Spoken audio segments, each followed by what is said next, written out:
श्री विष्णु सहस्रनाम स्तोत्र संपूर्ण। ओम श्री परमात्मने नमः। श्री विष्णु सहस्रनाम स्तोत्रम् यस्य स्मरण मात्रेण जन्म संसार बंधनात् विमुच्यते। नमस्तस्मै विष्णवे प्रभविष्णवे नमः। समस्तभूतानादिभूताय भूभृते अनेकरूपरूपाय वैष्णवे प्रभवैष्णवे वैशंपाय उवाच। श्रुत्वा धर्मनस्वेशेन पावनानि च सर्वेशः युधिष्ठिरः शान्तनम् पुनरेवाभयभाषत। युधिष्ठिर उवाच किवेकं दैवेत्यं लोके किं वापेयकं परायणं स्तुवन्तः कं चरणतः प्रार्म्यो युर्मानवा शुभम्। को धर्मः सर्वधर्माणां भवन्तः परमो मतः किं जपन् मुच्यते जन्तुर्जन्म संसारबन्धनात्। भीष्म उवाच जगत्प्रभुं देवदेवमतं पुरुषोत्तमं स्तुवन् नाम सहस्रेण पुरुषाः सततोऽस्ति स्थिताः तमेव चर्चयन् नित्यं भक्ता पुरुषामययं ध्यायं स्तुवं नमस्यव्यं यजमानस्तवमेवेच्च अनादिनिधनं विष्णु सर्वलोकं महेश्वरं लोका अध्यक्षं स्तुवं नित्यं सर्वदुःखातिको भवेत्तं ब्रह्मण्यं सर्वधर्मयज्ञ लोकानां कीर्तिवर्धनं लोकनाथ महा अद्भुतं सर्वभूतबहुदुयितम् एष मे सर्वधर्माणां धर्मोऽधिकमतमो मतम् यद्भक्त्या पुण्डरीकाक्षं स्तरवैरचैनर्या सदा परमयो महत्तेजः परममयो महत्तपः पद्ममयो महद्ब्रह्मा परमयः परायणं पवित्रानापवित्रं यो मङ्गलामाच मङ्गलं दैवतं देवतानाच भूतानाययो पिता यतः सर्वभूतानि भवन्त्यादियुगागमे यस्मिच्च प्रलयः यान्निति पुनरेव युगक्षये तस्य लोकप्रधानस्य जगन्नाथस्य भूपते विष्णुर्नामे सहस्रनामे शृणु पापभयापहम् यानि नामानि गौणानि विख्यातानि महात्मनः ऋषिभिः परगीतानि तानि वक्ष्यामि भूतये। ॐ विश्वः विष्णुवषट्कारो भूतभव्य भवत्प्रभुः भूतकृत भूतभवभावो भूतात्मा भूतभावनः भूतात्मा परमात्मा च उक्ताना परमागतिः अव्ययः पुरुषः साक्षी क्षेत्र यज्ञे अक्षर यवचः योगो योग विधाता नेता प्रधान पुरुषेश्वरः नरसिंहवापु श्रीमान केशवः पुरुषोत्तमः सर्वः शिवस्थानुर्भूतार्निधिर्व्यव्यः संभवो भावनाहो भर्ता प्रभावः प्रभुरीश्वरः स्वयंभू शम्भुरादित्यः पुष्कराक्षो महासवनः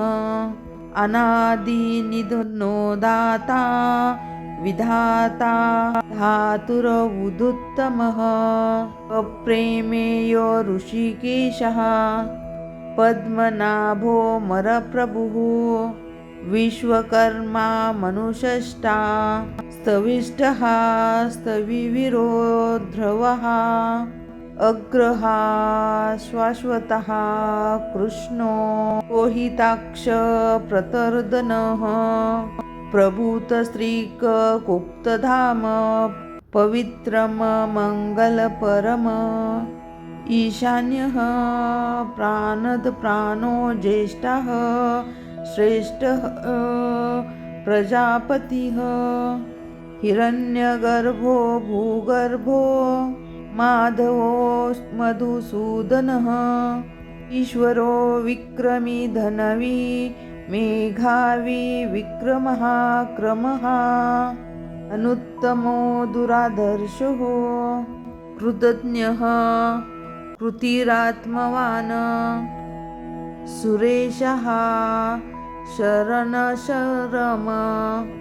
विश्वरेता प्रजाभवः अह सवस्तरो व्यालः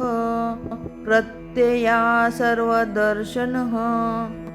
अजेह सर्वेशः सिद्धः सिद्धि सर्वादिरच्युतः वृषा कपिरमेयात्मा सर्वयोगविनिषुतः वसुरवसुमनः सत्यः सामान्यतः स्मितसमः अमोघः पुण्डरीकाक्षो वृषकर्मा वृषाकृतिः रुद्रो बहुशिरा भूर्विश्वो योनि शुचिर्श्रवः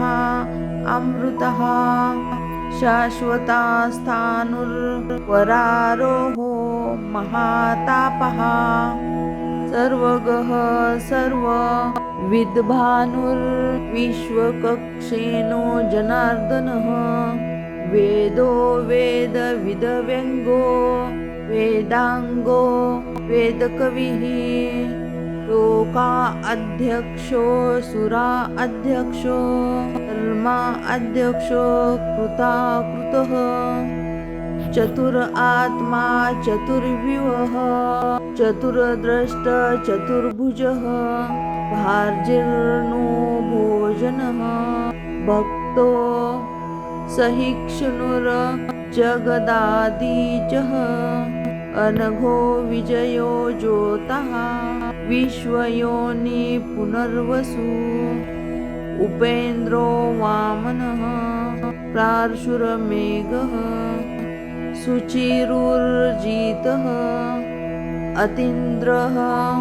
संग्रह संगो भृतात्मा नियमो यमः वेद्यो वेद्य सदा योगी विरहा माधवो मधुहा अतीन्द्रियो महामायो महो उत्साहो महोबलः महाबुद्धि महावीर्यो महाशक्तिर्महायित्य अनिर्वेश्यः वपु श्रीमान् मे आत्मा महाद्रिक महेश्वासो महीभूता श्रीनिवासः सतां गतिः अनिरुद्धः सुरानन्दो गोविन्दो गोविन्दापतिः तिमिराचिरदमनो हंसा सुपर्णो भुजगोत्तमः हिरण्यनाभः सुतपः पद्मनाभा प्रजापतिः अमृतः सर्वदृक्सिंह सन्धासानिन्द्यमस्थिरम् अजो दुर्मशरमशास्तः श्रुत आत्मा सुरारिः गुरुर्गुरुत्तमो धाम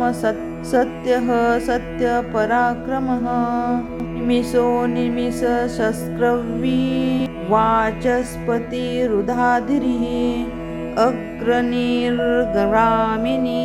श्रीमान् न्यायो नेता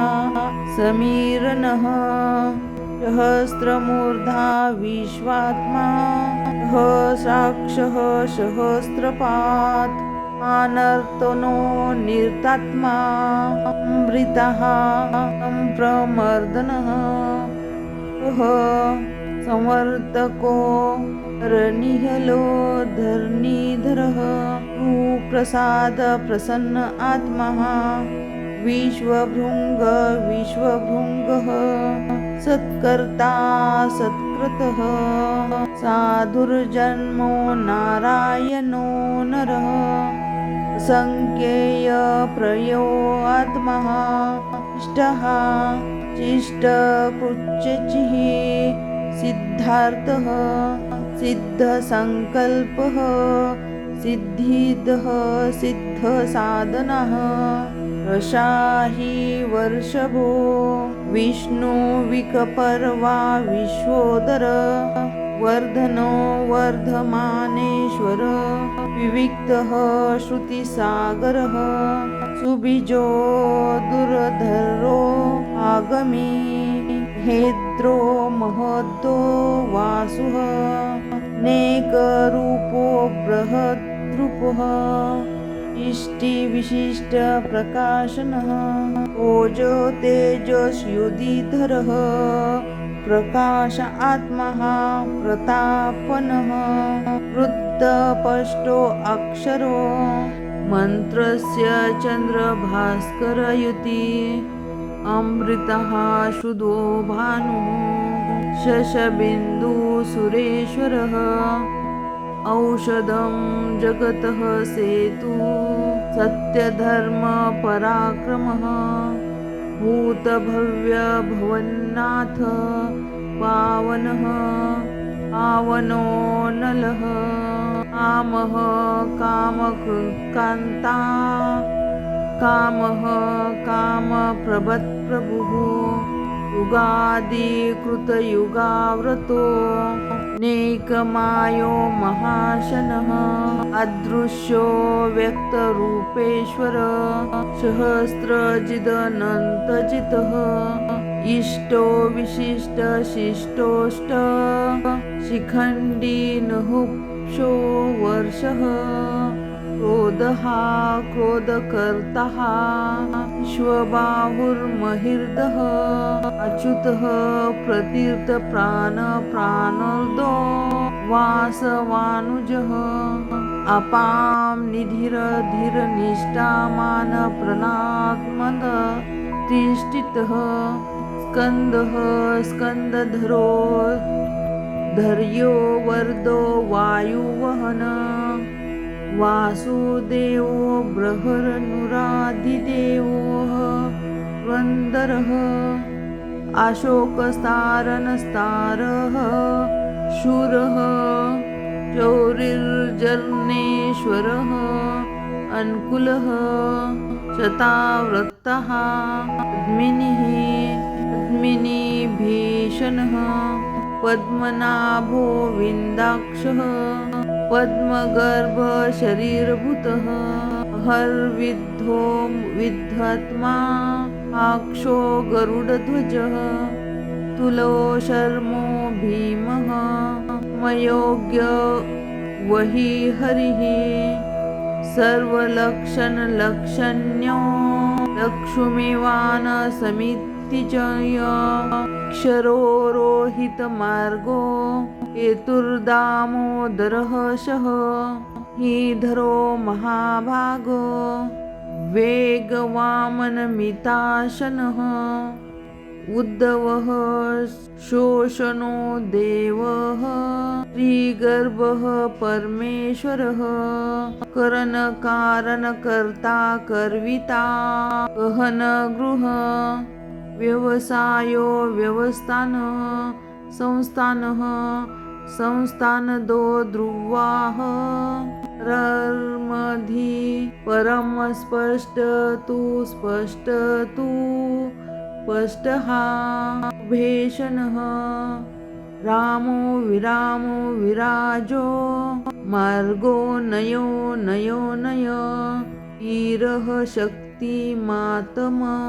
श्रेष्ठो धर्मो धर्म विदुत्तमः वैकुण्ठः पुरुषः प्राणः प्राणद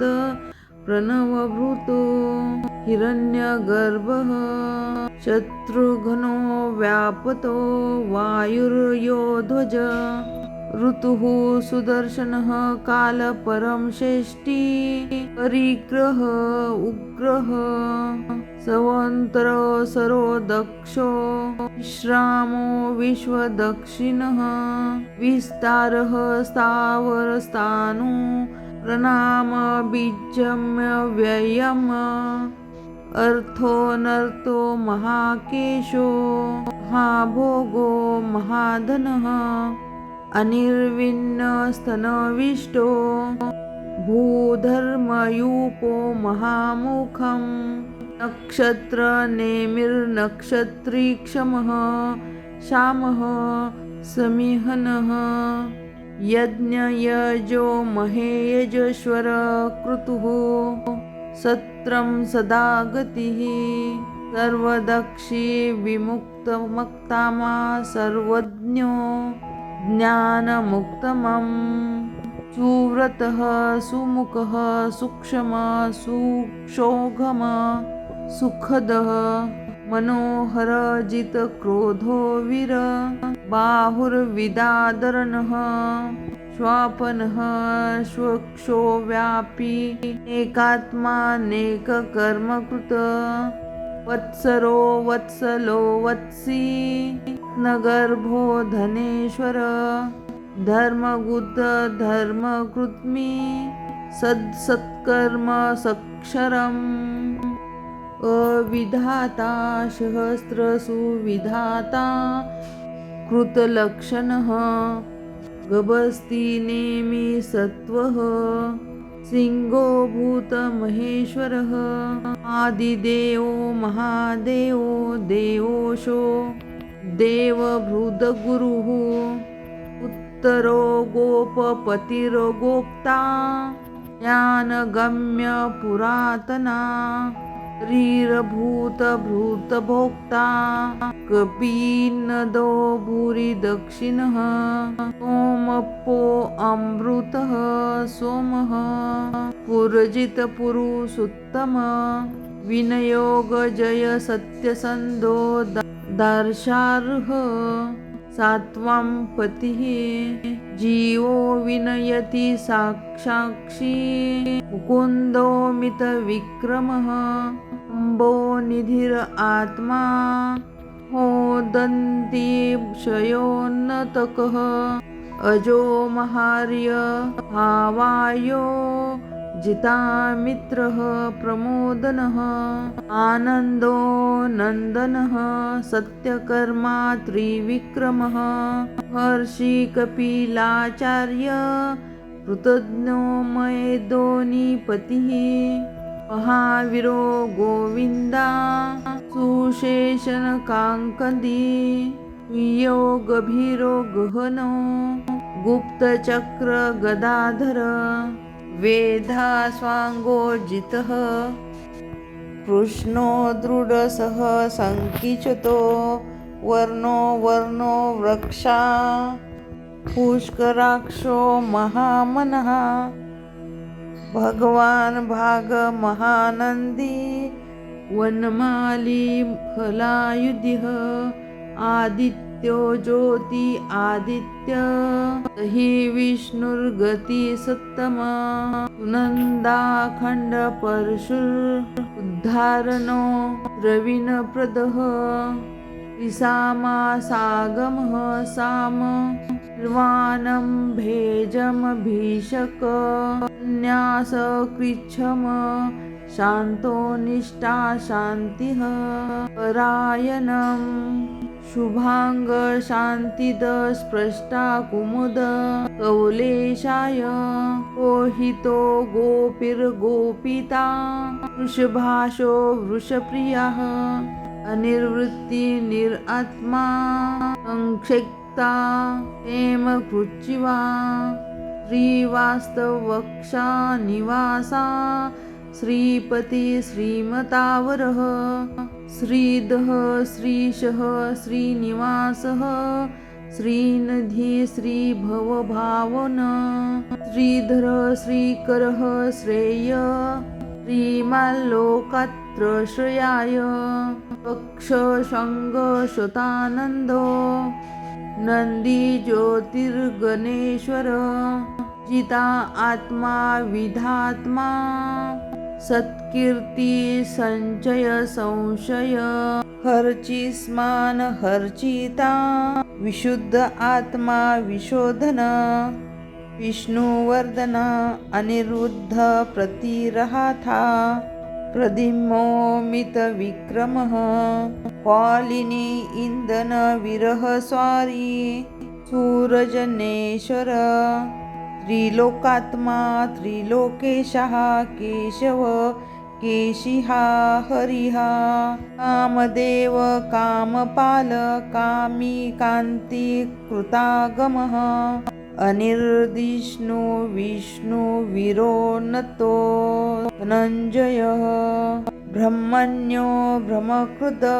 ब्रह्मा ब्रह्म ब्रह्मविवर्धन ब्रह्मविद ब्राह्मणो ब्राह्मी ब्रह्मज्ञो ब्राह्मणप्रियः महाक्रमो महाकर्मा महातेजा महारङ्गः महाक्रतुर्महायज्वा महायज्ञो महाहवी शान्तवः शान्तप्रियः पुत्रस्तुतिः स्तोतारणप्रियः पूर्णः पूरयिता पुण्यकीर्तिर्रामनयः नोजवस्तिर्धरकरो सुररेता वसुप्रदः सुदप्रदो वासुदेवो वसुर्वसुनामा हविः तद्गति संस्कृतिः तत्ता सद्बुद्धि तत्पारायणः सुरसेना यदुश्रेष्ठः निवासा सूयशामून भूतावासो वासुदेवा सर्वासुनीलयोनलः दर्पहा दर्पदो दर्पतो यूर्ध्वोपराजित नकोनेकसवकङ्किनयन्ति दमनोत्तम लोकबन्धु लोकनाथो माधव भक्तवत्सल